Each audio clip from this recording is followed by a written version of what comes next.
मित्रों, आप सभी को हम बता दें कि जो आषाढ़ की नवरात्रि मनाई जाती है, यह बेहद खास और दुर्लभ। मित्रों, जो 2024 में आषाढ़ माह में नवरात्रि पढ़ने जा रही है, इसका महत्व अलग ही तौर पर बताया जा रहा है कि करीब 100 सालों के बाद ऐसा दुर्लभ सहयोग बना है कि जो भी इस नवरात्रि का व्रत रखेंगी और विधि विधान से उसकी पूजा अर्चना करेगा, उसकी माता रानी सभी मनोकामनाओं को अवश्य पूरी करेंगे। मित्रों, आज की वीडियो आपके लिए देखना बहुत ही खास और आवश्यक है। सबसे पहले हम आपको बता देते हैं कि गुप्त नवरात्रि कब से मनाई जाएगी और इसका सही समय क्या है। इसके बाद हम जाने की गुप्त नवरात्रि के दिन आपको कौन सी चीजों का सेवन नहीं करना है। मित्रों, यह इसके लिए आप वीडियो को लाइक अवश्य ही कर दे। अभी तक आपने लाइक न किया तो जरूरी कर दे। साथ में चलिए अब हम जान लेते हैं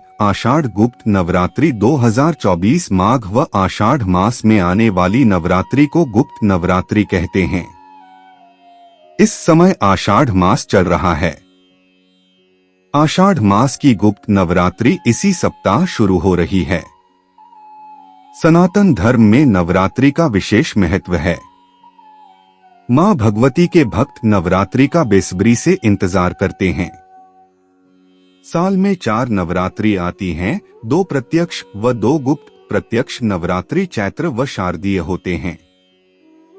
माघ व आषाढ़ मास में आने वाली नवरात्रि को गुप्त नवरात्रि कहते हैं।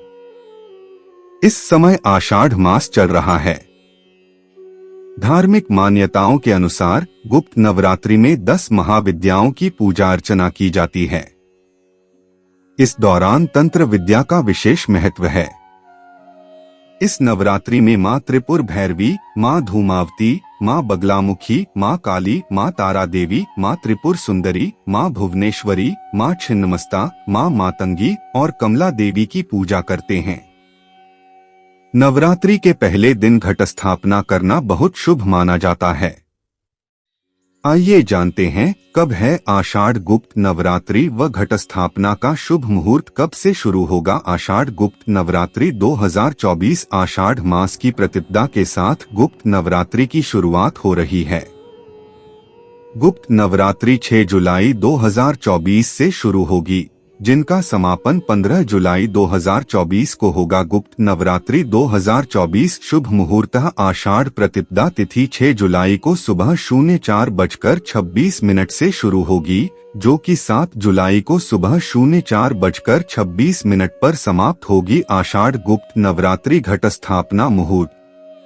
गुप्त नवरात्रि में घट स्थापना का मुहूर्त 6 जुलाई को सुबह 05:28 से सुबह 10:06 तक रहेगा। इसके अलावा घट स्थापना का अभिजीत मुहूर्त सुबह 11:57 से दोपहर 12:53 तक रहेगा। घट स्थापना की अवधि 56 मिनट है। मां दुर्गा की पूजन विधि। गुप्त नवरात्रि में मां दुर्गा की आधी रात को पूजा की जाती है। सबसे पहले मां दुर्गा की प्रतिमा या मूर्ति स्थापित कर लाल रंग का सिंदूर और चुनरी अर्पित करें। इसके बाद मां दुर्गा के चरणों में पूजा की सामग्री अर्पित करें। अब मां दुर्गा को लाल रंग का पुष्प चढ़ाएं। सरसों के तेल से दीपक जलाकर दुम दुर्गाय नमः मंत्र का जाप करना चाहिए। चलिए अब हम जान लेते हैं कि गुप्त नवरात्रि पर ऐसी कौन सी चीज है जो इस बार की गुप्त नवरात्रि पर आपको विशेष रूप से छोड़ देना और खुलकर भी इनका सेवन आपको नहीं करना है। मित्रों, अभी तक आपने वीडियो को लाइक एवं चैनल को सब्सक्राइब ना किया हो तो जरूर ही कर दे। चलिए जान लेते हैं व्रत का खाना बनाएं स्वाद और सेहत भरा। जाने 10 टिप्स। नवरात्रि उपवास के दौरान कुछ लोग केवल फलाहार लेकर 9 दिन गुजारते हैं, तो कुछ व्रत का खाना खाते हैं। अगर आप व्रत के खाने में स्वाद को और बढ़ाना चाहते हैं और उसमें सेहत का तड़का डालना चाहते हैं तो आजमाएं यह 10 बेहतरीन टिप्स। 1, आप अगर चाहें तो फ्रूट और वेजिटेबल मिक्स कर सलाद बना सकते हैं। और स्वाद के लिए इसमें सेंधा नमक और काली मिर्च का प्रयोग करें। यह आपका पेट भी जल्दी भर देगा और स्वाद भी देगा। मित्रों, आगे चलकर हम आपको यह भी बताएंगे कि गुप्त नवरात्रि के दिन आपको कौन से ऐसे उपाय कर लेना है जिससे आपकी जन्म जन्मांतर की भी मनोकामना है वह पूर्ण हो जाएगी, क्योंकि जो 2024 में गुप्त नवरात्रि आषाढ़ की माह में पढ़ने जा रही है यह खास और महत्वपूर्ण है। इसका अंदाजा आप इसी बात से लगाया जा सकते हैं कि करीब 100 सालों के इतिहास के बाद ऐसी गुप्त नवरात्रि जो कि 2024 में पढ़ने जा रही है, इसका सीधा सा मतलब यही है कि जो कि वह इस बार माता रानी शू घोड़े पर सवार होकर आ रही है। इसलिए आप इस दिन का महत्व बहुत ही खास और विशेष महत्व माना जाता है, क्योंकि जब माता रानी घोड़े पर सवार होकर आती तो सभी अपनी भक्तों की मनोकामनाओं को अवश्य ही पूरी करती है। मित्रों, चलिए पहले हम जान लेते हैं कि वह कौन सी चीज हैं जिनका सेवन हमें नहीं करना चाहिए। अगर आपको साबूदाने की खीर पसंद नहीं है, मिर्च वाला खाना भी आपको पसंद नहीं है, तो आप साबूदाने की मीठी खिचड़ी बनाकर खा सकते हैं। इसे घी और शक्कर के साथ बनाया जाता है और यह ताकत भी देती है। 3 आलू चिप्स या अन्य तली हुई चीजों को खाने के बजाय कुट्टू या सिंघाड़े के आटे की बनी चीजों का प्रयोग बेहतर होगा। इन्हें स्वादानुसार मीठा या नमकीन बना सकते हैं। इसके साथ आप कुछ फल या खीरा व टमाटर ले सकते हैं। 4 आलू का अत्यधिक प्रयोग करने के बजाय आप दही में कुट्टू का आटा, मूंगफली के पिसे हुए दाने और आलू डालकर फरियाली कढ़ी बना सकते हैं। यह स्वाद और सेहत दोनों के लिए अच्छी होगी। इससे गैस या पेट की अन्य समस्याओं से भी बचाव हो जाएगा। 5 कुट्टू या सिंघाड़े के आटे की पूरी बनाने के बजाय आप इसकी रोटी बना सकते हैं। यह हेल्थ के लिए ज्यादा फायदेमंद होगी। 6 व्रत में अगर आप साबूदाने की खिचड़ी बनाकर खाते हैं और साबूदाना आपको नुकसान करता है तो आप इसमें दही का प्रयोग कर सकते हैं। इससे आपको अतिरिक्त ऊर्जा मिलेगी और दही पेट की परेशानियों को खत्म करने में मदद करेगा।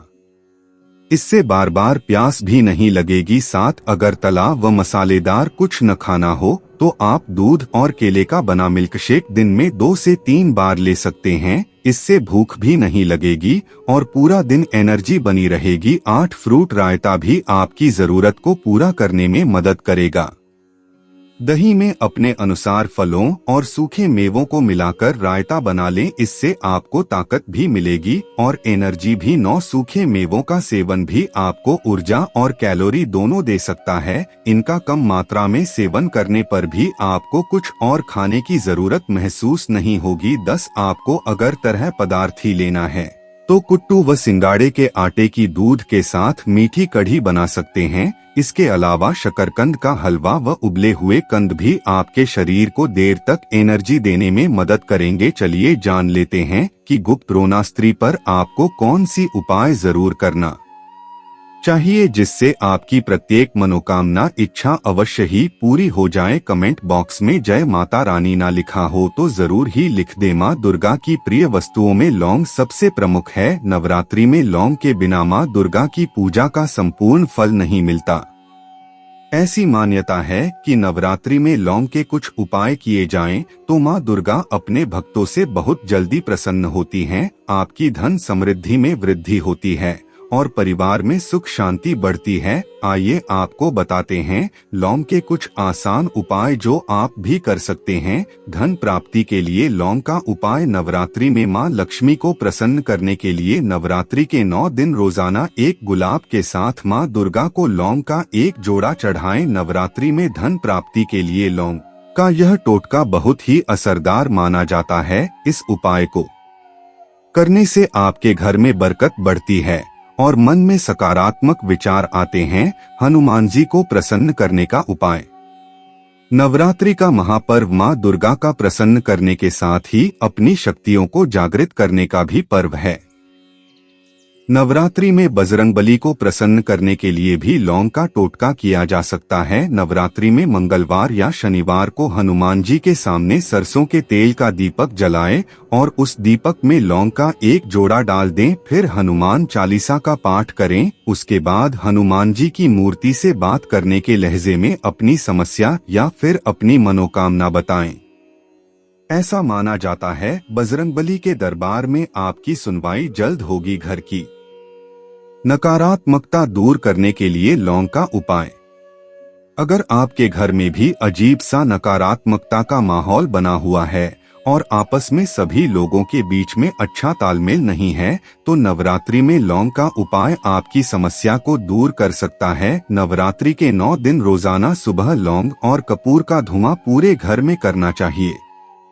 ऐसा करने से आपके घर की नकारात्मकता दूर होती है और सकारात्मक ऊर्जा का प्रवाह बढ़ता है। राहु केतु के प्रभाव को दूर करने के लिए लौंग का उपाय। नवरात्रि राहु केतु के अशुभ प्रभाव को कम करने के लिए सबसे अच्छा वक्त माना जाता है। नवरात्रि में रोजाना आपको लौंग का दान करना चाहिए। इसके अलावा नवरात्रि में शिवलिंग पर रोजाना लौंग का जोड़ा चढ़ाएं। ऐसा करने से आपकी कुंडली से राहु और केतु के अशुभ प्रभाव दूर होते हैं और आपके घर में खुशहाली आती है। पैसों की किल्लत को दूर करने के लिए लौंग का उपाय। अगर आपके घर में पैसों को लेकर हमेशा किल्लत बनी रहती है, तो नवरात्रि में लौंग का उपाय करना बहुत ही अच्छा माना जाता है। लौंग का एक जोड़ा छोटे से पीले रंग के कपड़े में बांधकर घर के किसी कोने में लटका दें या फिर अपने घर के धन के स्थान पर रख दें। ऐसा करने से धीरे धीरे आपकी कमाई बढ़ने लगेगी और पैसों की किल्लत कम होने लगेगी। दाम्पत्य जीवन में प्रेम बढ़ाने के लिए लौंग का उपाय। अगर आपको ऐसा लगता है कि आपके घर में हर सुख सुविधा है लेकिन आपके दाम्पत्य जीवन में प्रेम और सौहार्द नहीं है, तो यह नवरात्रि में यह उपाय करने से आपको प्रेम की प्राप्ति हो सकती है। नवरात्रि में अष्टमी के दिन मां दुर्गा के किसी मंदिर में 3 लौंग लाल कपड़े में बांधकर किसी मंदिर में दान कर दें। आपके जीवन में प्रेम बढ़ेगा। इसके साथ ही मां महागौरी को गुलाब की पंखुड़ियों के साथ लौंग का एक जोड़ा चढ़ाएं। उसके बाद इन पत्तियों को अपने कमरे में रख लें और लौंग का जोड़ा चाय में डालकर पति को चाय पिलाएं। मां दुर्गा आपके जीवन को प्यार और खुशियों से भर देंगी। जल्दी नौकरी पाने के लिए लौंग का उपाय। अगर कई जगहों पर इंटरव्यू देने के बाद भी आपकी नौकरी नहीं लग रही है, तो नवरात्रि में लौंग का यह उपाय आजमा कर देखें। नवरात्रि के पहले दिन लौंग का एक जोड़ा अपने ऊपर से 7 बार घुमाएं और उसे मां दुर्गा के चरणों में अर्पित कर दें। उसके बाद नवमी के दिन फिर से यही उपाय करें। आपकी नौकरी में आ रही बाधाएं शीघ्र ही दूर होंगी। मित्रों, वीडियो कैसी लगी आप सभी को यह जरूर बताएं और कमेंट बॉक्स में जय माता रानी अवश्य ही लिखें, जिससे कि माता रानी की आपकी सभी मनोकामना इच्छाएं को माता रानी पूरा करें और आपके जीवन में कभी दुख दर्द ना आए। दोस्तों, यह वीडियो सिर्फ आपकी ज्ञान को बढ़ाने के लिए बनाया गया है और आपको कुछ अचूक उपाय बताने के लिए बनाया गया है। इसलिए इस वीडियो को ज्यादा से ज्यादा हर एक भारतीय नागरिक तक शेयर करें, क्योंकि हम फ्री में यह जानकारी सभी को पहुंचते हैं और सोचते हैं कि सभी का इस उपाय से भला हो जाए, उनके जीवन में दुख दर्द समाप्त हो जाए। इसलिए इस वीडियो को ज्यादा से ज्यादा शेयर करें। जय माता लक्ष्मी, जय माता रानी की।